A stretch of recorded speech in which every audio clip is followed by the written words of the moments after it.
هاوشاریان خاوەن کولتور و ڕەسەنایەتیەکان سڵاوێکی بێ ئەندازە و پڕ حورمەت و ڕێز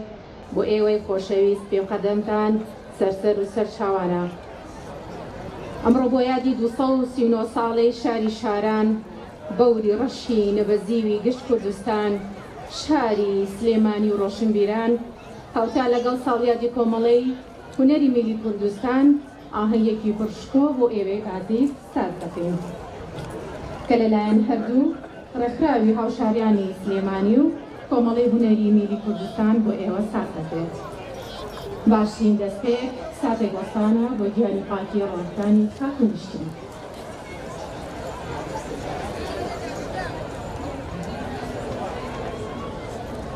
سرورك حاضر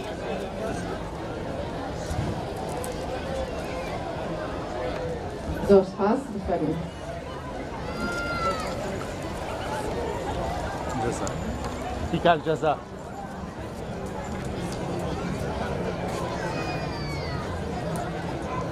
نية هذيك سبكة ايه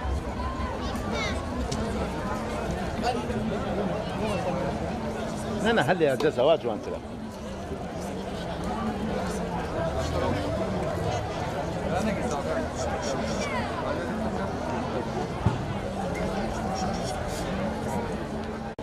الو ئامادە بوونی بەڕێز خۆشەویستان ئاهەنگگێڕان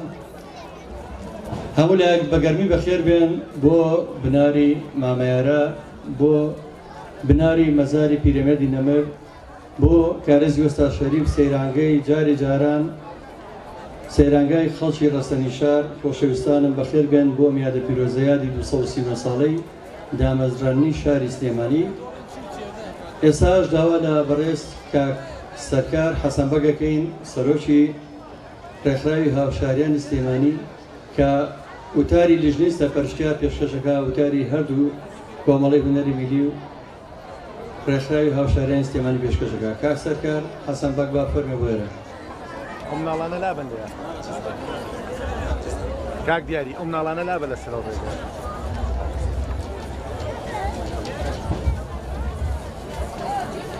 بەڕێزان بەڕاستی خۆشحاڵتان کردین بە ئامادەبوونتان تەشریفتان هێناوە بۆ ئێرە زۆر خۆشحاڵ بووین هیلاکیمان حەسایەوە. بەڕێزان لەوانەیە زۆر کەس پرسیارەکە ئەم ڕێکخراوانە بۆچی بەتایبەتی ئەڵێن ڕێکخراوی هاوشاریانی سلێمانی بۆچی. حەمدی شعرێکی هەیە ئەڵێ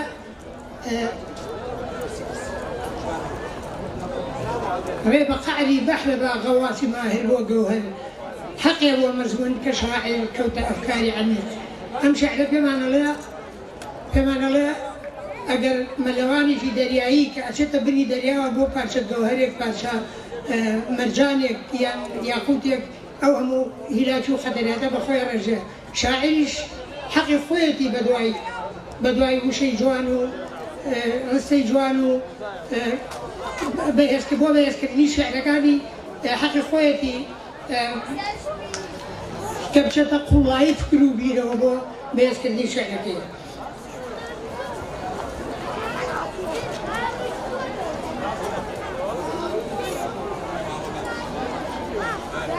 ئەمە هەمووی ئێمە بۆ بەهێزکردنی سلێمانی حەقی خۆمان لە ڕێکخراومان هەبێ. چکە ئەگەر سلێمانی بەهێز بێ معنای هەموو کورد بەهێزە. بۆیە ڕێکخراوی هاوشاریانی سلێمانیمان پێگەنا بە هاوکاری کۆمەڵی هونەری میلی سلێمانی و کۆمەڵەی خانەوادە دێرینەکانی سلێمانی ئەم ئاهەنگەمان ساز کرد تاکو بتوانین نەرچی خەڵقی شارە ئەو خەڵقانەی خەڵقە دێرینەکانی شار کە لە یەک دابڕاون بیانێنی لێرە پێیان بکەینەوە بە یەکتریان بناسێنینەوە بە یەک شاد بینەوە.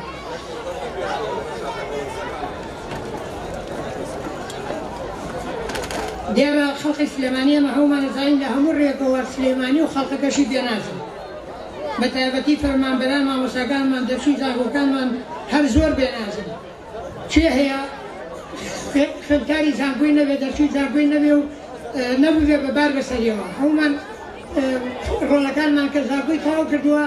لێرە بەبێنازی ماونەتەوە ببن بە ئەرک بەسەر کەس و کارەکەیەوە ناتوانن دامەزێنێ ناتوانن جێگایەکیان بۆ بێتەوە. بۆیە ئەوە بۆتە هۆی بێکاری بووە هەموو لایەکمان. ئەوەش ئامانجی سیاسی لە پشتەوەیە. هیچ دام و دەستگایەکی بەهێز لە سلێمانیدا نەماوە. ئەگەر سلێمانی پایتەختی ڕۆشنبیری و شاری پیشەسازی و نەوت و کەنزەکانیش هەر لە سنووری سلێمانی بەرهەمدێن، ئەی خێرە هیچ وەزارەتێک لەم شارە نییە. ئێمە داواکەین چەند وەزارەتێک بگەڕێتەوە سلێمانی تاوەکو هەلی کار لە سلێمانی زیاتر بێت. لایەکی تێوە وا خەریکە شاخەکانی گڵەزەردە و گۆیژە و ئەزبەر و قولەی مەحموود خان دەستی بۆ ئەولێت. پیرەمێردی نەمر بۆ جوانی و سەویشتی ئەو سای ئەم کارێزی وەستا شەریفە ئەفەرمێت کارێزی شەریف مەڵبەندی جوانان ئاخی پێ ئەدەن پەری ئاسمانان. جا ئەگەر پیرەمێرد بە گۆچانەکەی و مامەیارە بە تۆپەکەی لێمان ڕاپەڕن، ئەو سا تووشی چ خەجاڵەتێکە بێن ئالەم کارێزەیە؟ چیان وەڵام بێنەوە؟ پێیان ئەڵێن توخوا ئەبێ پێمان بڵێن توخوا کە ئێمە ڕۆشتین ئێرە ئاوا بوو. لێرەوە بە ناوی بەڕێستانەوە هەموو دڵسۆزێکی ئەم شارە داوا لە کاربەدەسانەکەم کە چیتر چاوبۆشی نەکەن بەرامبەر ئەو کەم تەرخەمی و خەمساردیە بە ژینگە و سروشت و سێما جوانەکانی سلێمانی ئەکرێت، چونکە قبوڵ ناکرێت. ئێمە نامانوێت بەرهەڵسکاری حکوومەت بین، بەڵکو ئەمانوێت هاوکار بین بۆ پێشکەوتنی سلێمانی. سەرەڕای ڕەخنەکانمان دەستخۆشی ئەەکەین لە سەرۆکی فەرمانگەی داواکاری گشتی بەڕێز حاکم مەهدی. من ئاگادارم زۆر پیاوێکی بەهێز و وریایە و ڕێگری لە زۆر شت کردووە لەم شارە، لە زۆر گەندەڵی کردووە، لە زۆر شاخ و ئەوانە کردووە کە نەی ڕۆخێن و دەستکاری نەکەن. هەروەها پارێزگاری سلێمانیش کەم تەرخەمی نەکردووە هەواڵ ئەبوو بەکر کە بەڵام ئەگەر ڕێگری لێ نەکرێت. قایمقامی سلێمانی بەڕاستی کاگاوت بن بەهۆی ئەم فیسیڤالەوە دووجار چوومەتە لای ڕۆژێکیان وتی من ئاواتێکم هەیە خۆزگە دەدی. وتم ئاواتەکەم چییە کاگاوت؟ وتی خۆزگە بمدوانایە ئەو شاخی گۆژەیەم هەمووی سەوز کردایە و ئەو سایتر چیە وای بابووە. معنای ئەمانە دڵسۆزن، هەوڵی دڵسۆزی ئێن بۆ بشارە، بەڵام لەوانەیە ڕێگریان هەبێ، لەوانەیە بەخشیان نەکەن. هەروەها شارەوانی پەروەردە بەڕێوەبەرادی شوێنەوە ڕۆشنبیری هەموو دامودەستگاکانی سلێمانی لە پۆلیس و ئاسایش و بەرگری شارستانی باقی بەڕێوەبەرەکانی تر کە ناوێن نهاتووە. ئەگەر ڕێگریان لێ نەکرێت پێم وایە هەوڵ ئەدەر کاری باشتر بکرێت. هیوادارین هەوڵی زیاتر بدەن کەم و کوڕیەکان چاک بکەن تا بە هەموو لایەک سلێمانی بەرەو باشتر بەرین. هیوای تەندروستی و تەمەندرەجیتان بۆ ئەخوازم، بەخواتان ئەسپێرم. ڕێکخراوی هاوشارانی سلێمانی، کۆمەڵی هونەری میلی، ڕێکخراوی خانەوادە دیێرینەکانی سلێمانی. دۆسپاس.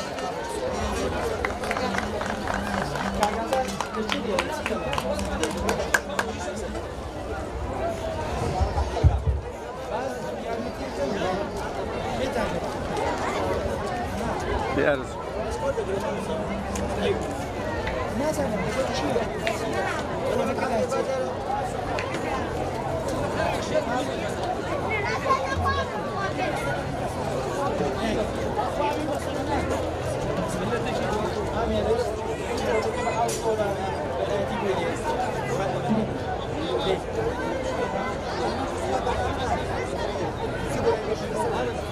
بأرز خلاص.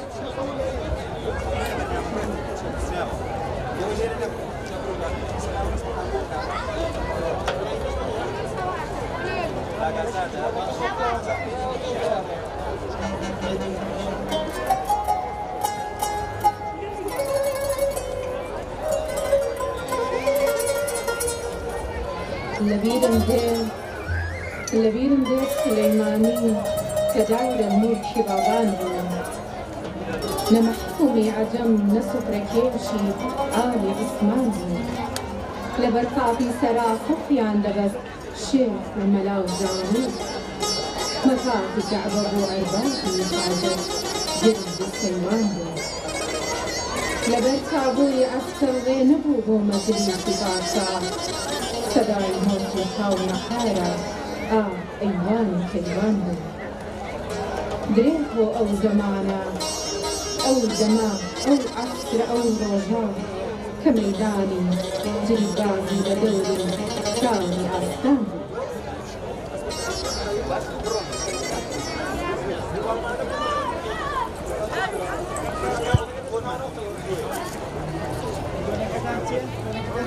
ئێوارەی سلێمانیتان باش،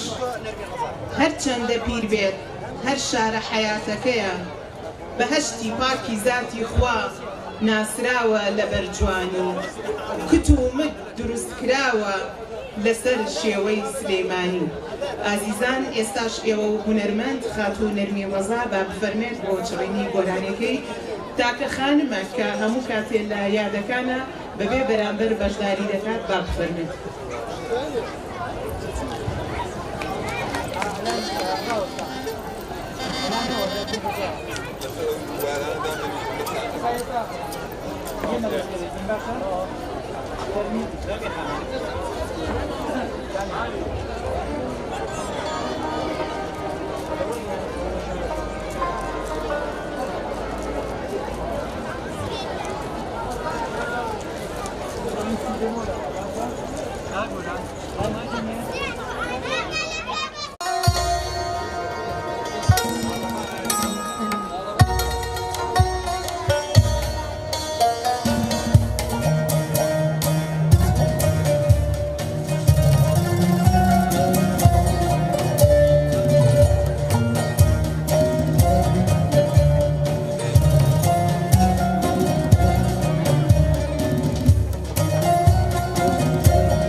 هەیە بیدەن بە من هەمووی بکەن بە ناومەوە چی سروشتی جوانی هەیە بیخەنە ناو چاوانمەوە چی هەناسە و هەوا هەیە بیخەنە ناو هەناومەوە من هەر خۆم وام لە خۆمەوە بە یەک بەرگی زۆر چووکی سلێمانی ناگۆڕمەوە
زۆر سوپاس بۆ خاتوو نەرگن ڕەزا هونەرمەندی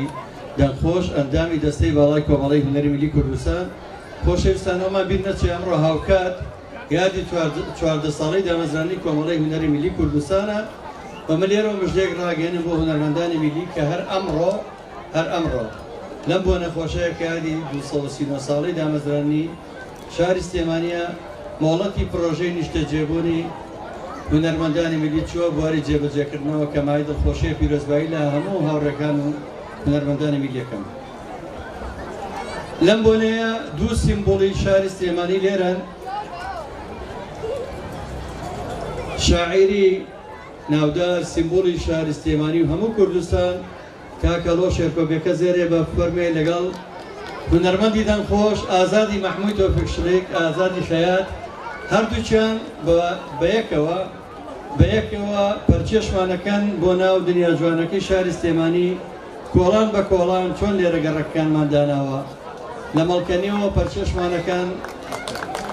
بۆ چوارباخ و سەرشەقام و سابونکەران و کانێسکان و بەرخانەقا و شەقامی مەولەوی و بۆ جوانەکانی شاردوایی لەو گەشتەیەوە هێننەوە بۆ بناری مەزارەکەی پیرەمێردی نەمرو مامەیارە. بەخێر بێن سەرچاوان.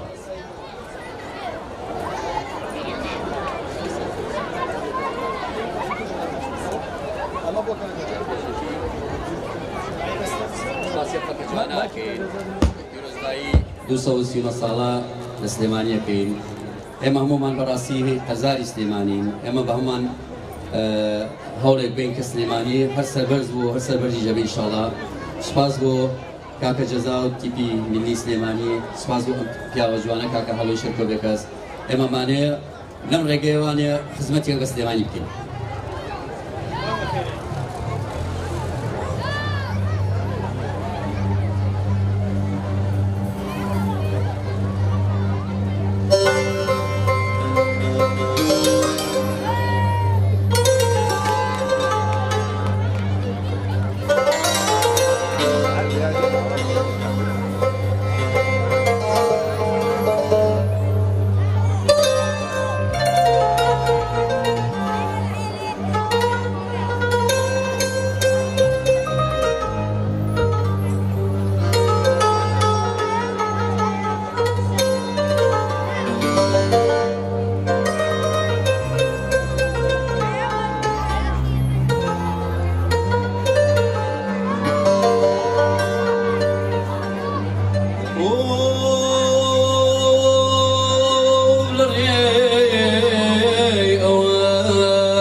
سلێمانی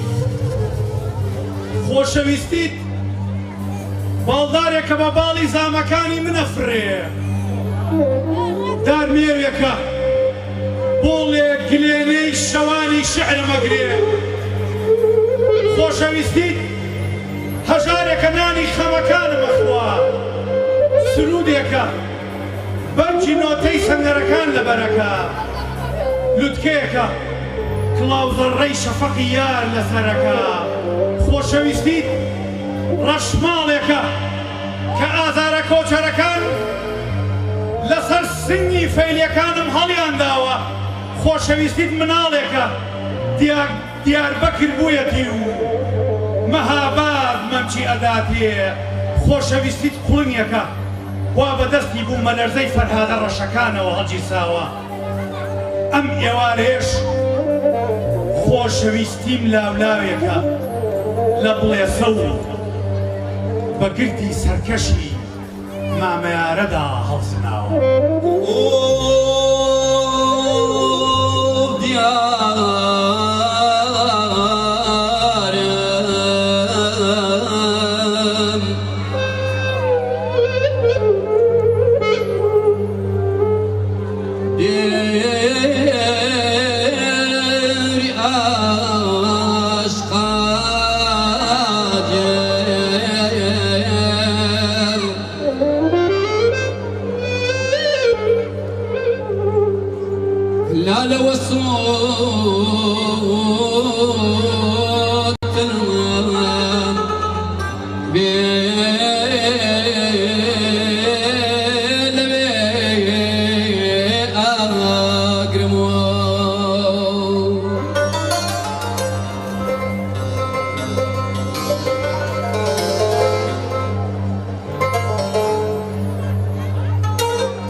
ئەمە چ کۆڕی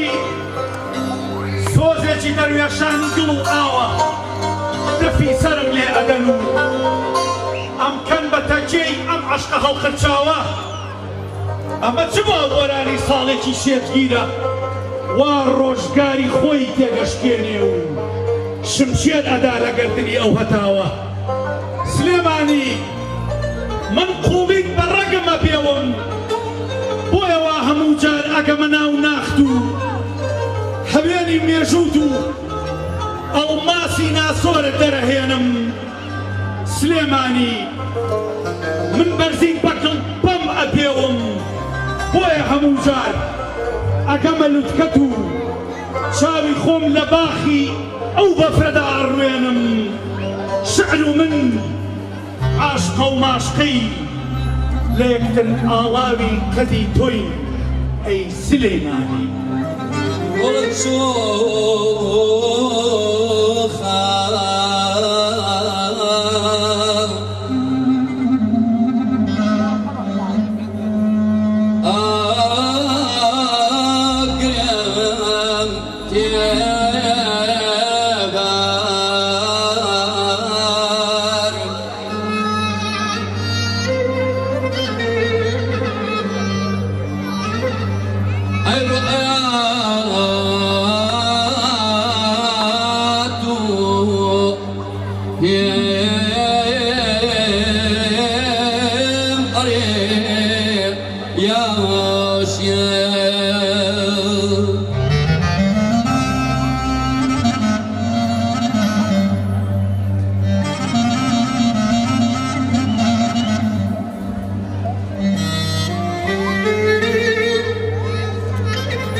لەگەڵ هەوری بارانێکی سوورە هاتووم چرایەکم بە شوێنگڕی خۆما هاتووم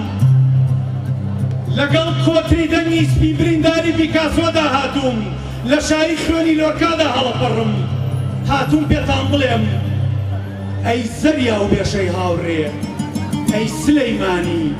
هەتا ماسی گیانی شینی تۆ بمێنێ تا چڵی سەوزی لەشی تۆش باڵا بکە ماسی چاو و دارستانی ئەم گەلەی منیش هەر ئەمێنێ ئێستا سلەیمانی چنگە یاد و چنگە خۆڵاو دوو لە چاوی ئازیزانم هەوارێکی ئەجگار چۆڵاو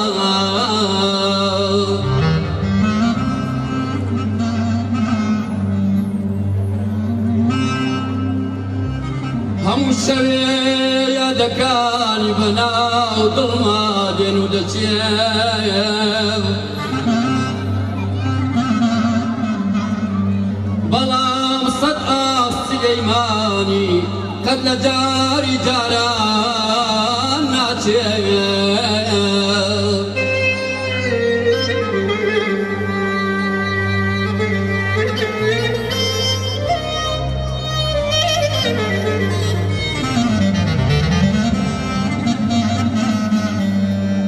من خەزەکەم بچمەوە ناو یادەکانی کۆنی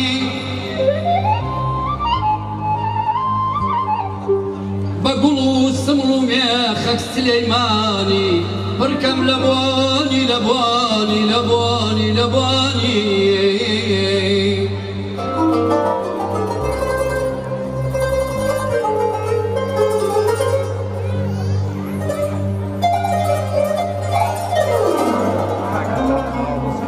جانە سلەیمانی چاوی منە جەگەی گەلێ ئەرگاوری منە جێنی دەرگەی مناڵی ماوە جێگە یەکەمە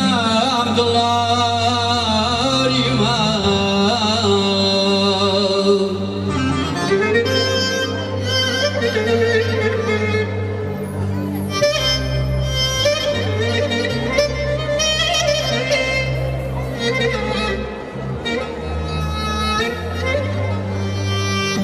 من خەسیدەم هێلانەیە بۆ هەر باڵندەیەکی کوردستان من هەرگیز لێم نەپرسیون ئێوە لە کام ئاسمانەوە هاتوون لە ڕۆژهەڵاتەوە فڕیون یان لە ڕۆژ ئاواوە پێناسەی باکوورتان لە باڵاتانە هەڵگرتووە یان نامەی باشوور لە دەنگتانە من زامێکی کوردستانیم ئەو خوێنەی لێم دێ چوڕێکی ڕۆژهەڵاتە و چوڕێکی ڕۆژ ئاوایە و تیلماسکێکی هی باکوورە و تیلماسکێکی هی باشوور ئەو خوێنەی ئێستاش لە بەرچاوی ئێوە لە سینەمەوە دێتە خوارێ سەر تاپام ئەکا بە شەفەق و گردی مامەیارە ئەکا بە قوجاڕی هەڵاڵە ئەوە خوێنی شەهیدەکانی ئەم خاکەیە و لە ناو جەستەی بەرزی نیشتیمان و دڵی نیشتیمان و لە ناو شەکری مندایە و ئەوە هەر هەماندار هەناری ئەو قوربانیەیە لە ڕۆحی مندا ڕوێ جانە وەسیەتێکەکەم کاتی مردم با سلەیمانی جێگەورەم بێ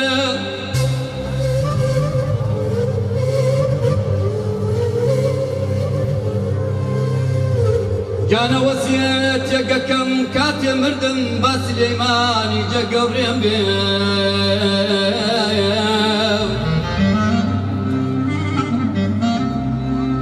با ئاسمان و ئەسگەرەکانی شار شار بۆ هەمیشە چاویان لێم بێ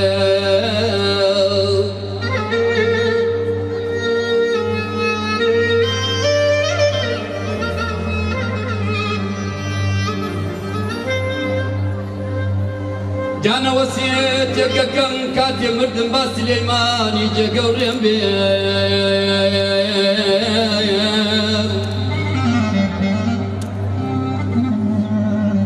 با ئاسمان و ئەسگەرەکانی شاری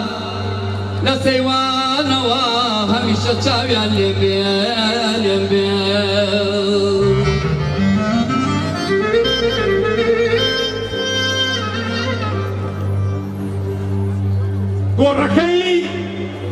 گۆڕەکەی باپیرم بەگوێی تاشە بەردێکی ئێرەدا چرپاندی ئەشێ ئێمە من و شعرێکی تر لە یەکتری جویر بووبین ئەشێ باخ و مەلێکی تر لە یەکدا بڕابن ئەشێ ئەم دەنگ لەگەڵ دەنگێکی دیکەدا نەگونجاو بن بەڵام تۆ سلەیمانی ئەو خۆشەویستیە گەورەیە بووی هەر هەمومان بە ناکۆک و بە زویر و بە دەنگی جاو بە گونجاو و بە ناتەباوە بە هەموو ڕەنگەکانەوە ئەمانویستی سەرمان نەکرد بە دەروونتا و لەگەڵ تا بووین ئەی مامەیارەی خۆشەویستی و ئاوی ڕوونی برایەتی تۆ ئاسمانی یەک لەشیت و بەڵام پۆلێمەلی جوانی و ڕەندەی میهرەبانی تیافرێ سلێمانی تۆ یەک مێرجیت و بەڵام چەند ڕەنجی ژیانت تیا بریچکێتەوە لە ڕۆژگارە ڕەشەکاندا پزیسکی سوورت لێ ئەبووەوە لە وەرزی سەردابڕاندا پێکەنینت گوڵی ئەرخەوانی ئەگرێ لە مەوسمی هیوابڕاندا مسگێنی سپی و لە ڕۆژانی ئازادی بژوێنەکانی ئاوەدانیشدا تۆ گوڵە هێروێکی سەر لە قسبی بووی باوچی ناسرە وەیسی خۆمانە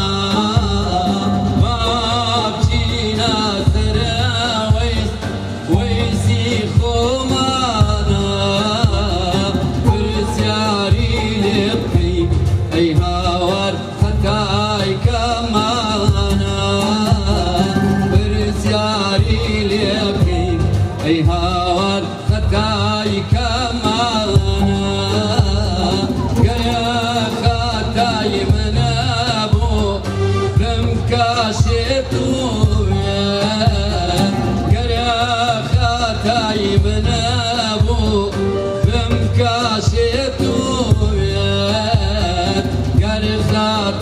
توبو أي هاوان كرنا يا تارين قال خاتي توبو أي هاوان كرنا يا تارين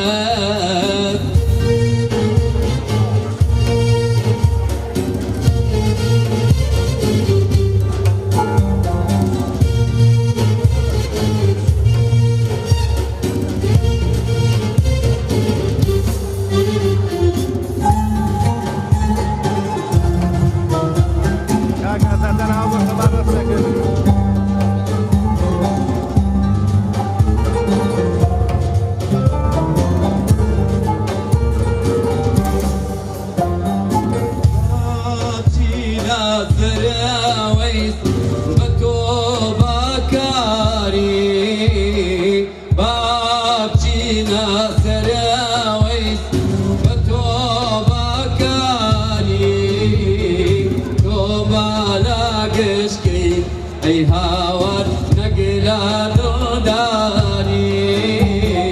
توبا لاقشكي أي هاوان نقلا لزهياني زور سپاس زۆر سپاس بۆ ئازاد حەیات بۆ شاعیری عزیز هەڵۆی شێرکۆ بەیکەس. ئێستاش پارچە مۆزیکای پۆستە و ئیدارە لەلایەن هەردوو هونەرمەند بەختیار عەبدوڵڵا بابانی زارق هەروەها هەڵوێستی باڵەبان با بفەرموێت.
گروپی میلی کۆمەڵی هونەری میلی کوردستانەکەی خۆشەویستان بۆ چالاشیە بۆ زانیاری هەموو لایەک لەسەر بودجەی گشتی لەسەر قوتی خەڵک ئەنجام نەدراوە بۆ ئاگاداری هەموو لایەکتان تەنها بە هەوڵ مادووبوونی چەند کەسێکی دڵسۆز ئەم چالاشیە بەڕێوەچێ یانی واتە هیچ بودجەیەکی لە هیچ لایەنێکی پەیوەندیدار یا هیچ شوێنێک بۆ تەرخان نەکراوە جێگۆیەکی سوپاسی کۆمپانیای مای سۆلوشن بکەین بۆ کاروباری سۆشیال میدیا و بۆ ڕێکلام و بەکاری میدیایی کە سەر جەمە و فلێکس و ئەوانە هەمووی لەسەر ئەرچی خۆیان چاپیان کردووە و سوپاسی پارێزگای سلێمانی و کامکامێتی سلێمانی و لیژنەی ئەمنی پۆلیسی ئاتوچۆ و پۆلیسی سلێمانی شارەوانی سلێمانی ئاسایش بەرگری شارستانی بەڕێوەبەراتی ئاوی سلێمانی ڕێکخراوە دیموکراتیەکان نەهێشتنی تاوان فریاکەوتنی خێرا هەموو ئەوانە هاوکارمانن لەم ئەمڕۆ چالاکیە بڕێوەچێت بۆ کەسانی خاوەنی ئۆتۆمبیلە کۆنەکان بن هەمووی بەخۆبەخش هاتون هەموو کەسانە ئەم ڕێکخراوانە شەرمیان لێرە ئەمڕۆ بەشدارن لەگەمانە هەمووی بەخۆبەخش بەبێ بەرامبەر ڕێکخراوی ئازادی لاوان کارگەی زەیتونی ڕاسان ڕێکخراوی ئامێزی شاهانەی گەل ڕێکخراوی ژیانبەخشان بۆ پەروێدانی مرۆیی ڕێکخراوی کلتور ڕێژیر گروپی خەیاڵی خانمان گروپی هونەری خێزان ساکار شەریفی شێوەکار گروپی پەرچەی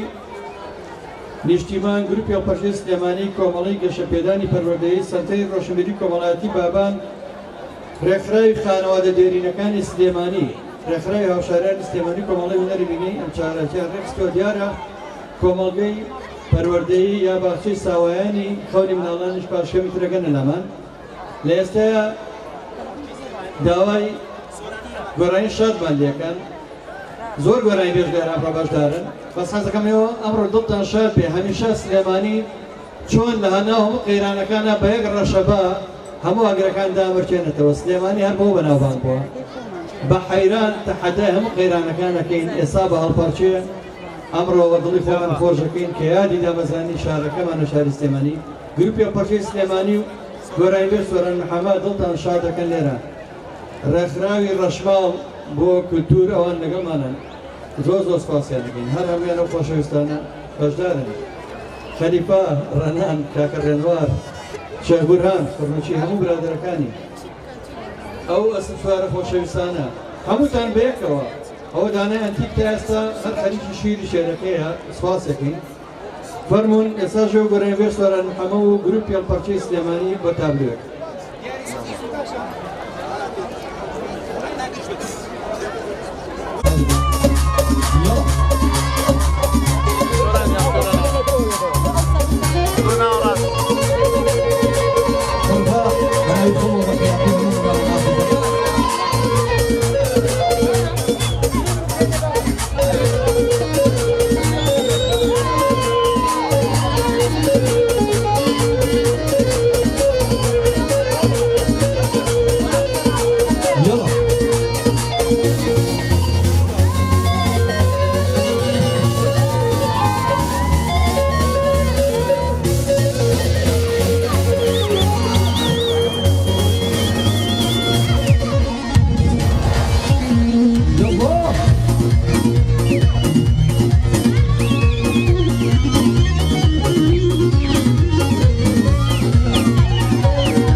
Hey, now I'll give you a sheet. Oh, baby, I'm out of it. Hey, now I'll give you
هنرمند سوران محمد دانس عبد الرحمن ضلب سليماني ودايكم توانيكي زور نوازن لاي من هرگيز كالما بنوا زور زور تازن سليماني ودايكم سيرن دو بالندي سرداريكم دو استيري برشمداري ئاسمانی یەک شاری شو بەڕێزان ئێستاش باخچەی ساوایانی خەونی مناڵان و قوتابخانەی تانێن بە دوو گۆرانی بەشدارە بن با بفەرمون. خۆشەویستانە من هەتاکو قوتابخانەی تالێنت و باخچەی ساوانی خەونی مناڵان ئامادە بن. ئەم کچە کوردە کچی کەسایەتیشی ناودار و سلێمانی پەروەرە ناوی سەرکەوت هۆنراوەیەکی لە تکۆڵمەتمان بۆ خوێنێتەوە با بفەرمێن.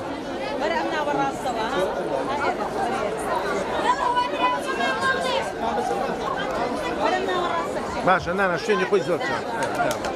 لەبەر کامێرە.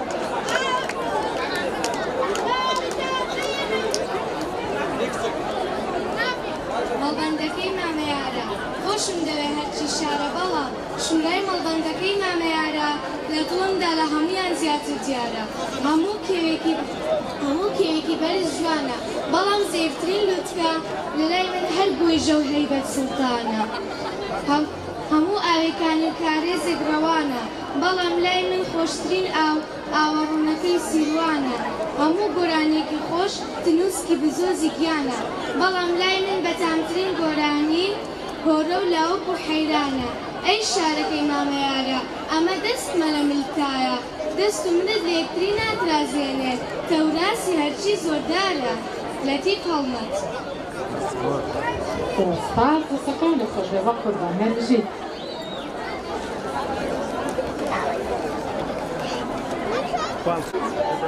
خۆشەویستان ڕێکلامێک هاتووە ڕێکلامەکە هونەریە بۆی خوێنەوە. کۆنسێرتی گروپی ڕۆنا بە سەرپەرشتی ژەنیاری بەتوانای هەموو باشوور و هەموو ڕۆژهەڵات ئاغای ئیبراهیمی نەقدیان. گروپەکە بە ناوی خەزان کۆنسێرتەکە بە ناوی خەزان گروپی مۆسیقای ڕۆنا کە باشترین گروپن لە هۆڵی تەوار ڕۆژی شەممە 25/11/2023 کات 6 ئێوارە. ڕۆژی شەممە 25/11/2023 لە هۆڵی تەوار کات 6 ئێوارە. شوێنی فرۆشتنی بلیت مەطعەم سەردار کافتریای نەسوورەکە کۆمپانیای دەروازەی ساڵونکەران ئەتوانن سەردانیا شوێنان بکەن بۆ دەستکەوتنی بلیت. دوایش جارێکی ڕێکلامەکەتان بۆ خوێنەوە. گروپی مناڵانی باخچەی خەونی مناڵان لەگەڵ قوتابخانەی تالێنت دوو گۆرانیان پێشکەشەکەن. بەس ئەو بەردەمەمان بۆ چۆ بکەن بۆ مامۆستاکانیان بێ زەحمەت. ئەو بەردەمی خۆیان.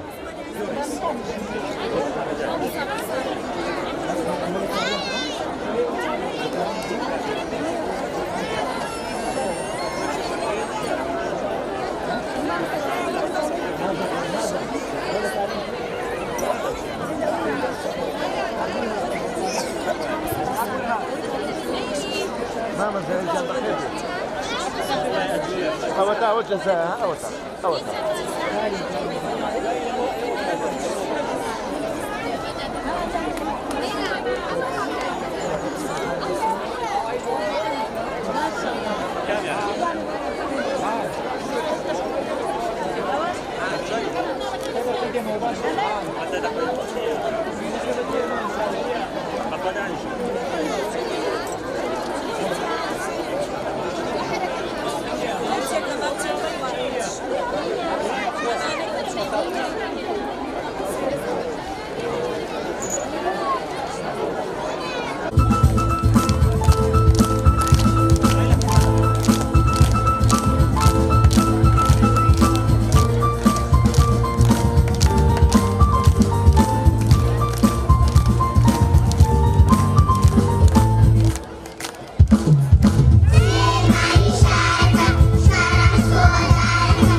بۆستا وەرانەکەم کە بڵێ نەمەوە دەشتی کێشینە باشە؟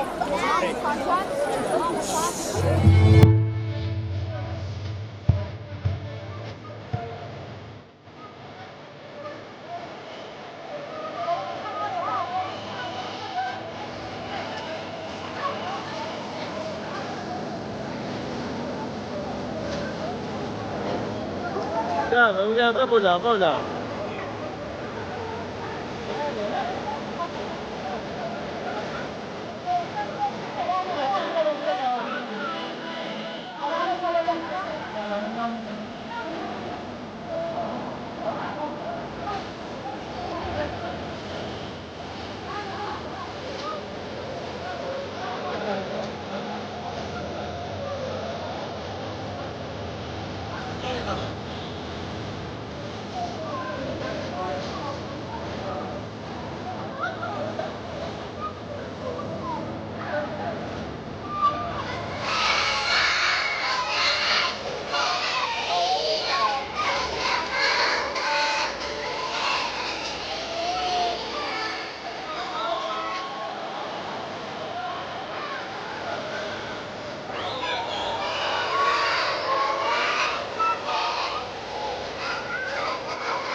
Sini ya belum?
هەربژین کۆمەڵەی ڕێکسە دیرینەکانی کێتی نیشتیمانی کۆمیتەی پیرخەبات دروستکەی پیرۆزبایی ناردووە سپاسیانەکەین. شیری شێعرەکە لێرەیە ئەبوو بۆ ستاف سەرۆکی بنازانێت تا ڕکلامێکی باشی بۆکرد. کارمانی دەستڕەنگین لێرە هیوادارم بۆ هاوکاریکردنیان بۆ پشتگیریکردنیان پارچەی کچووکیش بێ هاوکاریان بن و بابەتێکیان لێ بکڕن سپاسانەکەین.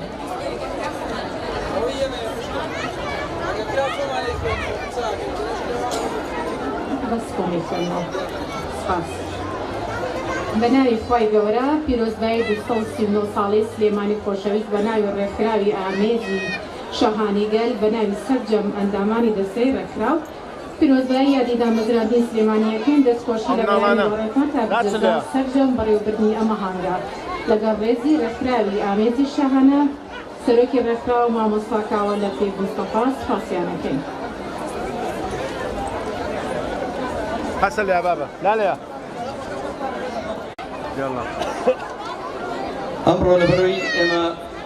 بەرنامەکانمان فیستیڤاڵە و ئاماژەی پێم کە سەرجەم سپۆنسەری میدیایی چاپکردنی هەموو فلێکسەکان و ڕێخستنی کاروباری میدیایی سۆشیال میدیا لەلایەن ڕێکخراوی مای سۆلوشن کە بە سپاسەوە سپۆنسەری هەموو چاپەمەنیەکان و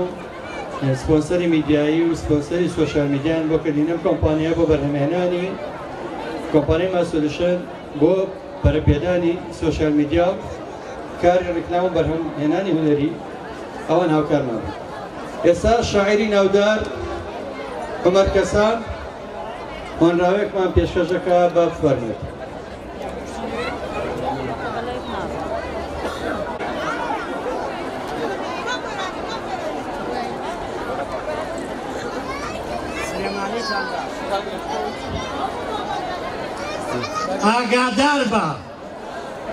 ئاگادار بە کە پێدەنێیتە ئەم خاکەی سلێمانی بە ئەدەب بە لە حوزوری ناوداران و شاعرانی لە بەختانتە کە بۆت لوە ببینی تەختی بابانی بە ئەمەک بە مەیشێوێنە نەریت و کلتوری جوانی شارێک لێوان لێو لە جوانی منزڵگای ئەحمەدی کاکی مێردێکی پاراوی سەوزە لە ئامێزیا سەیرانگاکەی سەرچناری چەند میوان دۆست و نەجیبە بۆ کەسانی غەیرە شاری کە ئاڵۆزە موسیبەتە خامۆش نابێ وەک ڕەشەباکەی جارانی.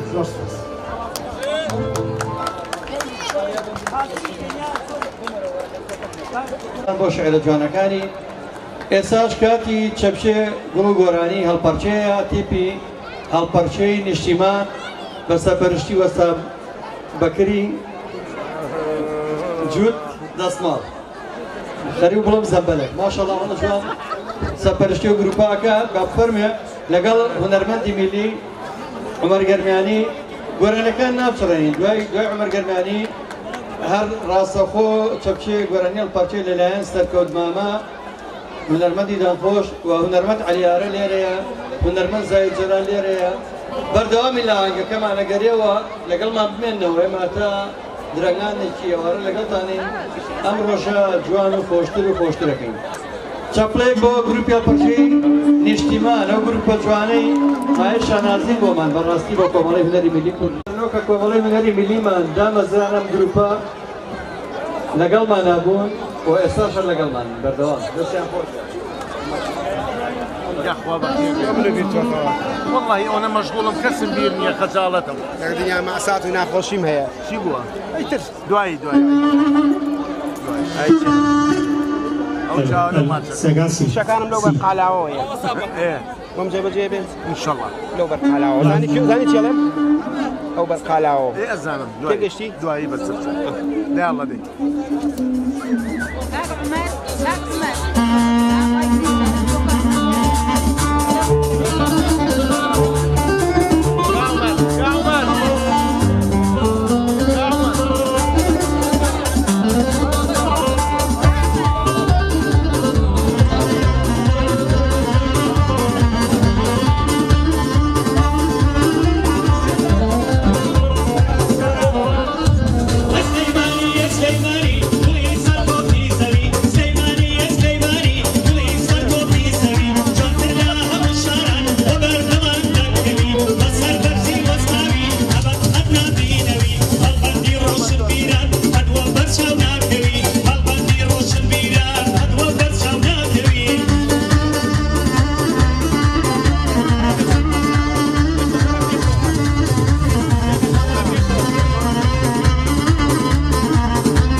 ئەنجومێنی و گروپی هەڵپەرچەی نیشتیمان ئێستاش ئێوە هونەرمەند سەرکەوت ماما با هاون بۆ میستافی گوڵڕەنانان تکایە هاوکاری ئەو بەڕێزانە بکەن کەمجەرەکان ئەگەر ڕۆژانەتەوە بیانگەن و دەستێن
چاوان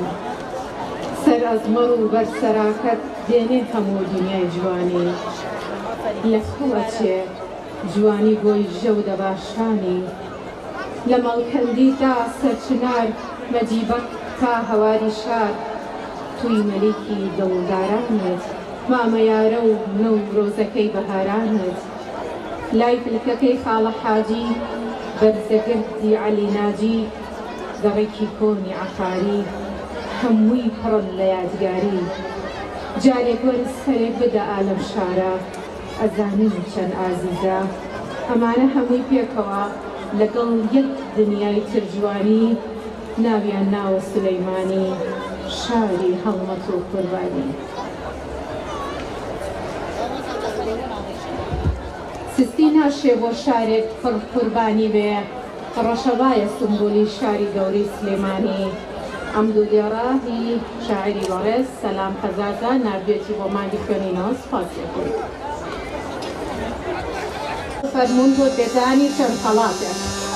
بەڕێز شێخ فەتاح فەرموون بۆ سەر ستەیج بۆ پێدانی چەند خەڵاتێک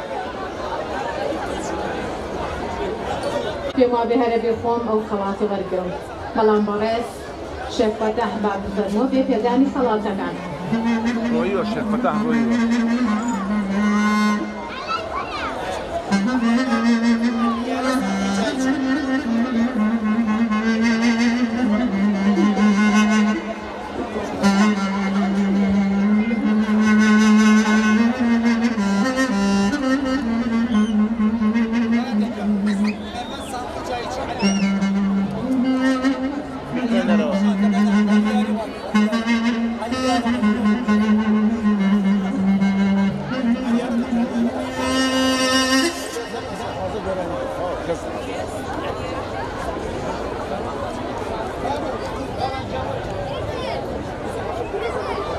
ئارەزوو جانە و بەردەمە با ڕسمینی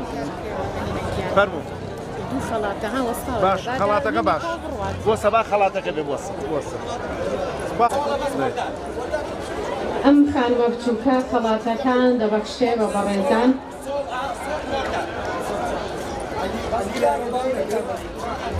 ڕێکخراوی هاوشاریانی سلێمانی بەڕێزیان با بفەرموون بۆ وەرگرتنی خەڵاتی ڕێزلێنان چنە ئەو پێشەوە هاوشاریانی سلێمانی ڕێکخراوی هاوشاریانی سلێمانی بەڕێزێکیان با بفەرموون بۆ وەرگرتنی خەڵاتی ڕێزلێنان کەسیانی لێ نەماوە کاکە هونەرمەند جەزای ساس با بفەرموویت بۆ وەرگرتنی خەڵاتی ڕێزلێنان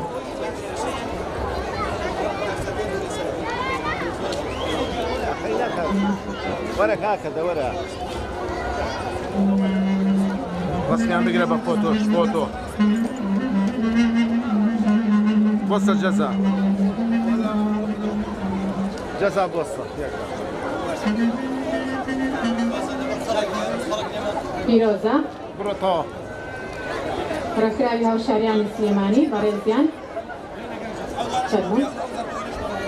کاک سەرکان لەم دیوە کاک سەرکان لەو دیوە ڕاستە لا ئەو مناڵە بیگرە بیگرە پیرۆزە بۆ بەڕێز ڕێنوار جەعفەر بە بفەرمێت بۆ وەرگرتنی خەڵاتی ڕێزلێنان سەری ئێرە سەری وازی لێ بێنە با کەرامەتم سەرێکە بە حەڵقی بڕم پیرۆزە کۆمەڵی هونەری مێلی کوردستان خاتوو پرشنگ خەڵاتەکە وەردەگرێت با بفەرمێت پرشنگیان خۆزانی چۆنە وەسیلەی دەستخۆشی بۆ ستافی گوڵڕەنان بۆ کاری کلتوری بۆ دابینکردنی ئەم خەڵاتانە ئێستاش هونەرمەندی خۆشەویست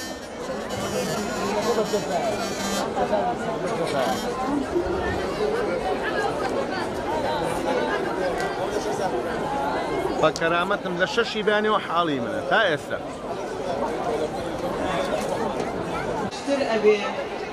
سلێمانی تا تووڕە بێ ژیان تێیدا خۆشتر دەبێ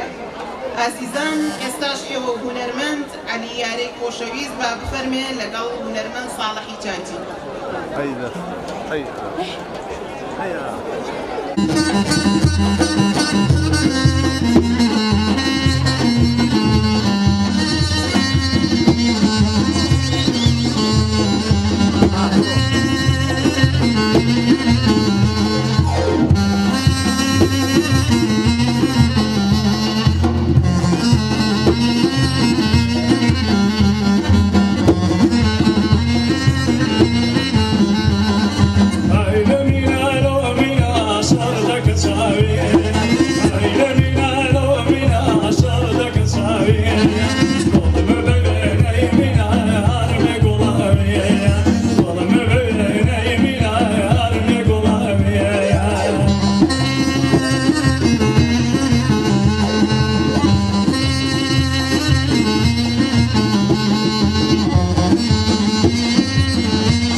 سەرچاو هاریش لەم یادەیە مژدێکی خۆشی بە هونەرمەندان و بە ئەو کەسانەیە کە بڕیارە چنە نیشتە جێبوونی شوێنی ژیانی خۆیان ئەمڕۆژ لێرێ سپاسێکیان هەڵبەتە بە مژدێکی خۆشەوە هاتووە بەخێر هات سەرسەر و سەرچاو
Adırım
خۆشیە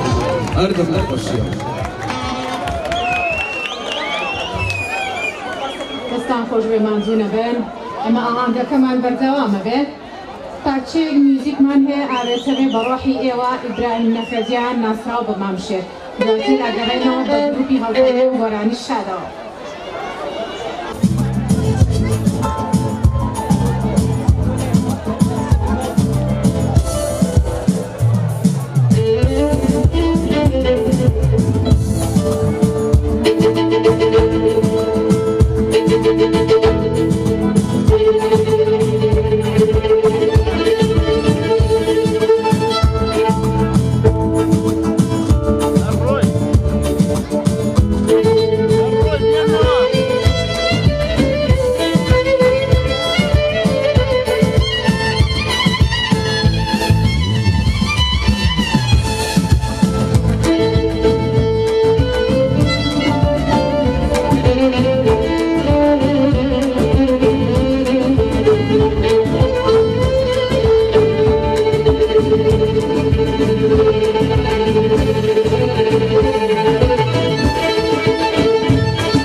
سۆران محەممەد گروپی هەڵپەڵکی نیشتیمان ئاهەنگەکەمان بۆ جوانترەکە دەتوانن ئێوەش بە هەڵپەڵکیەکانتان ئەم یادەمان بۆ جوانتر بکەن.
صار نشيب الصاف إن شاء الله. ماندوونە بن حتمما بنە پیاری شێلەشیان ساغ بن هونەرمەندی خۆشەویست زاهید جەلال یادەکەمان بۆ جوانترەکە کە هەمیشە ڕۆڵێکی بەرچاویەوە بووە لە بواری کۆمیدیایە ئەمڕۆ بۆ ئێمە وەرانێکی شا دەکات باوکە بێت.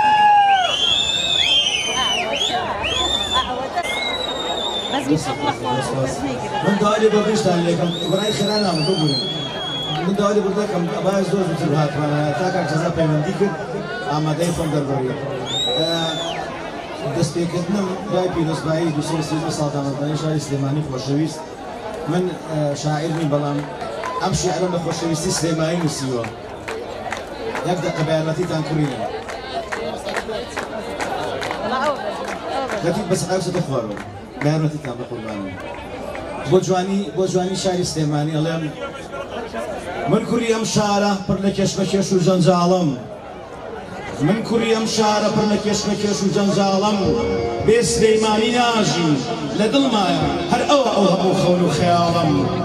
مرد نەبێتە ژیانم زین لە تۆ بێ عیززەتم مرد نەبێتە ژیانم زین نەبێتە عیززەتم سلەیمانی شەیدای کوچە و کۆڵان و ئاو و خاک و شاخە سەربەرزەکانتم سپاس ئەو بە سلەیمانی من وەرانێکی خاڵ هەیەم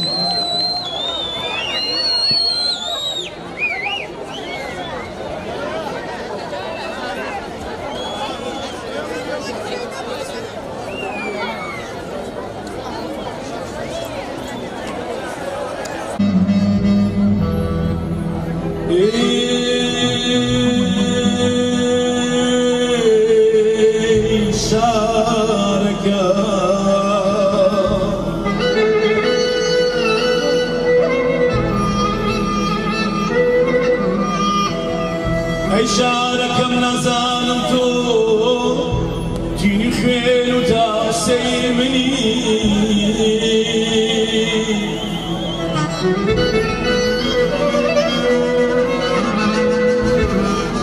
یان تا مەسرۆی خاکتم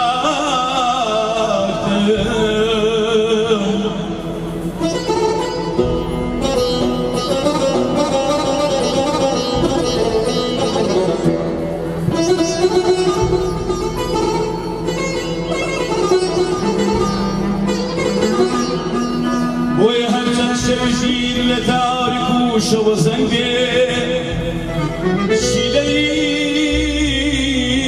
تەمەنی شیرینم لە خەما پڕ لە ژار و ژەنگ بێ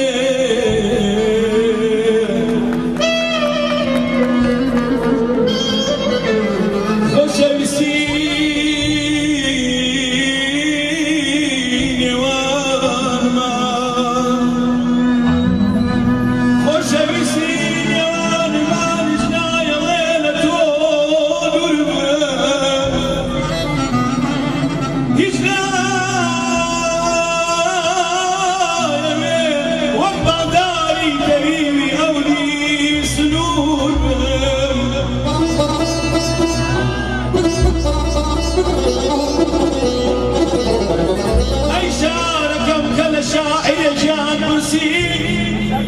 ئەی شارەکەم کە لە شاعیرێکیان پرسی چۆن عەشق و خۆشەویستی پاریسم کرد لە دەخولیا چۆن نای وەڕیتەوە بە هەموو شارانی دنیا لەبەرەوەی بزێ و سەربەگێ چەڵ و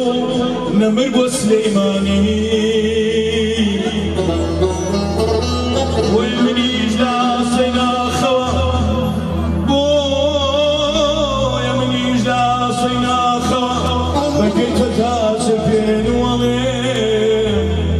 ئەی شارەکەم تا بمێنم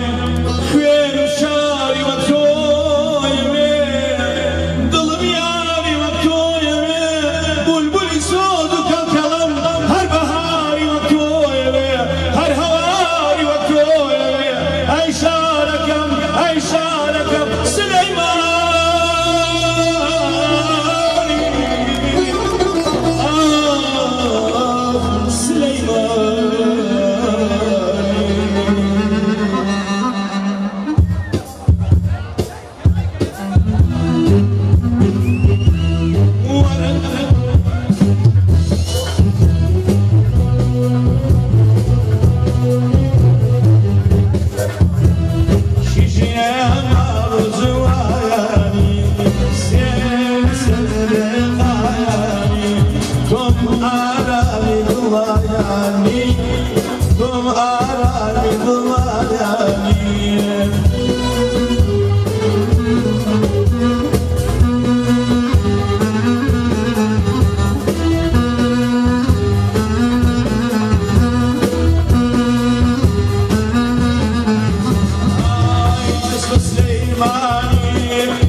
تازەی ساڵی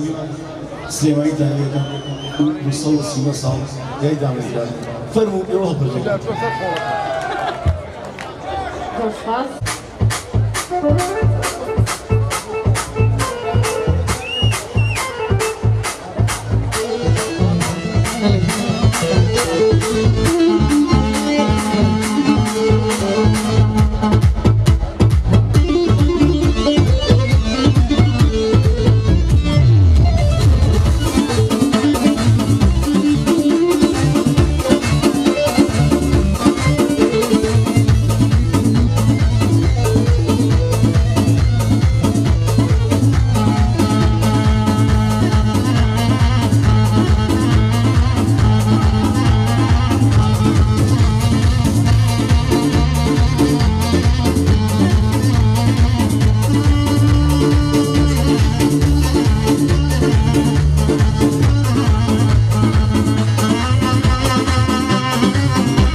یەمین ساڵیادی بنیادانی شاری سلێمانی هەڵمەت و قوربانی کۆمەڵەی شاخەوانی کوردستان بە ناوی بەڕێز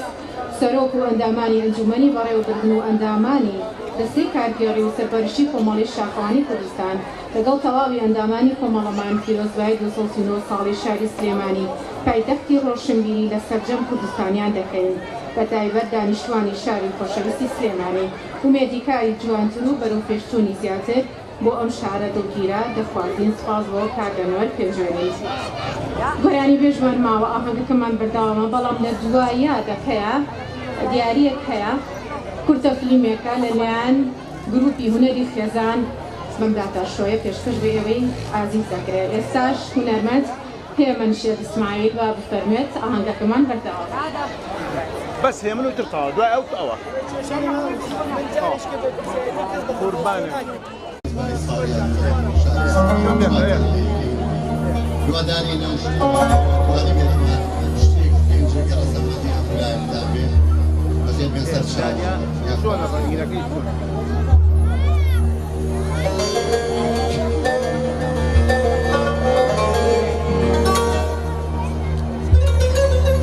ترجمة دكانك ترجمة دكانك يتعلم قوتي ماشي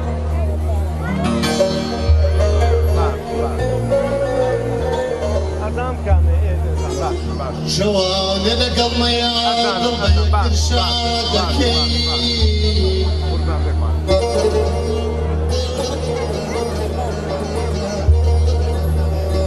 خم وزاري دنيا أرجو يكتباسك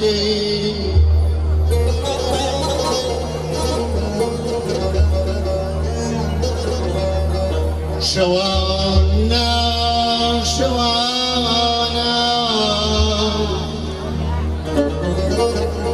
لقلبي يا قلبي كرشادك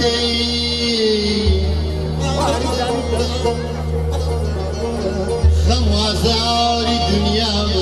هربو يترباسك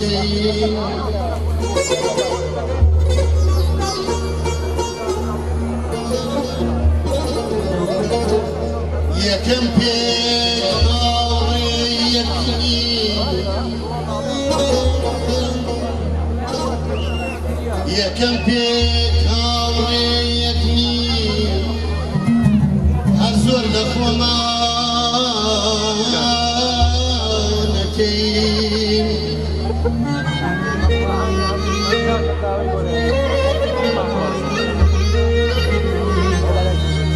يا كم بيك يكني أزور لخوما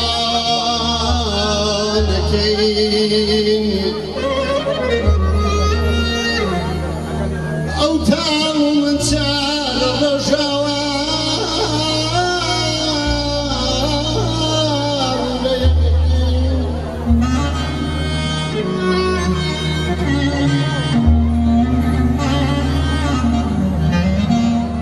دور سبيلاد زمان كانت يا دام مغز أو خصوم دنيا تبيش تامن كاد سرماس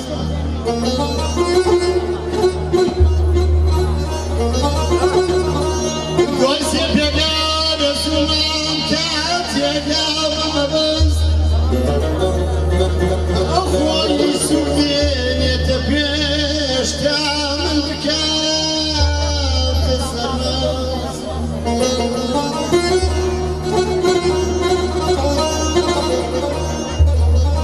دەستم بردوو دەستمی کرد دەستم بردوو دەستمی کرد وتی پێ نەکەنی کە مەیلی لێم تەواو بوو نەکەش و شەبشتینی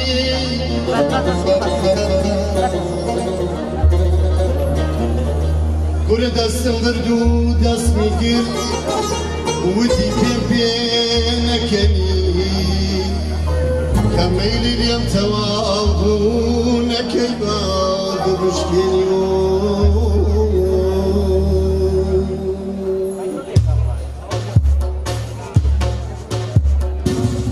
چارە خەمی من مەیە مەیخانە قوڵێکی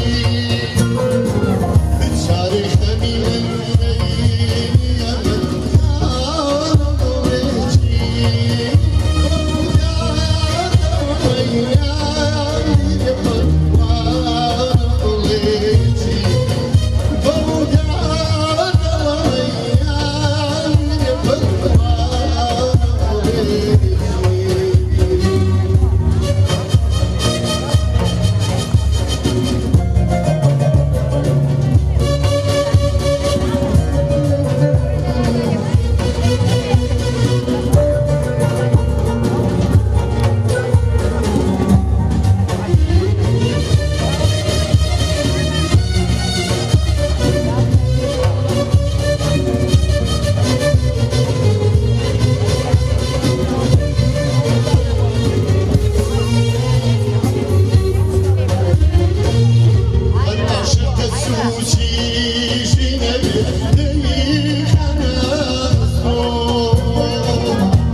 بناوی عشیرەتی هوزیانەوە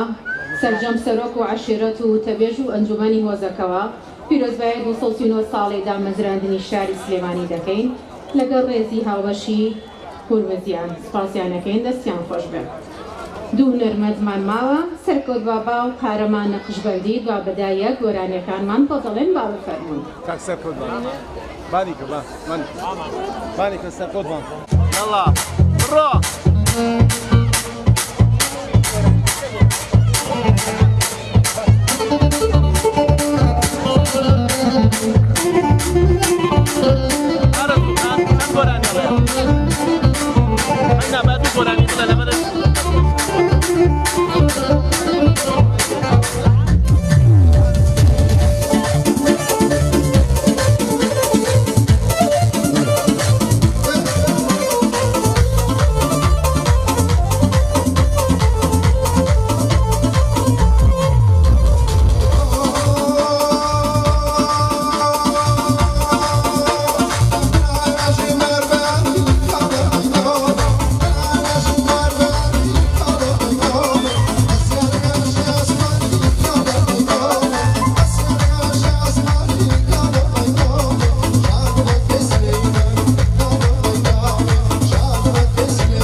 بەڕێزەکانت خۆش بێت زۆر سپاس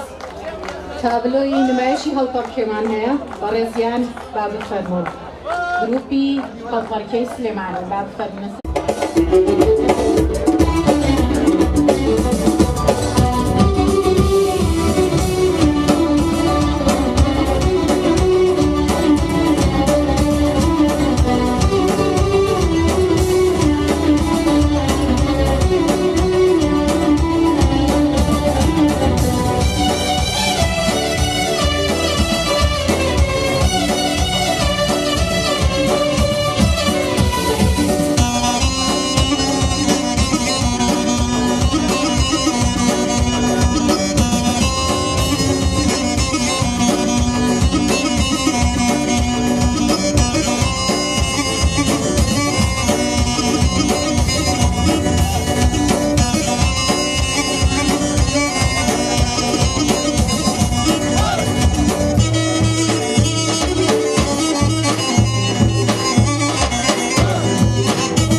Bye.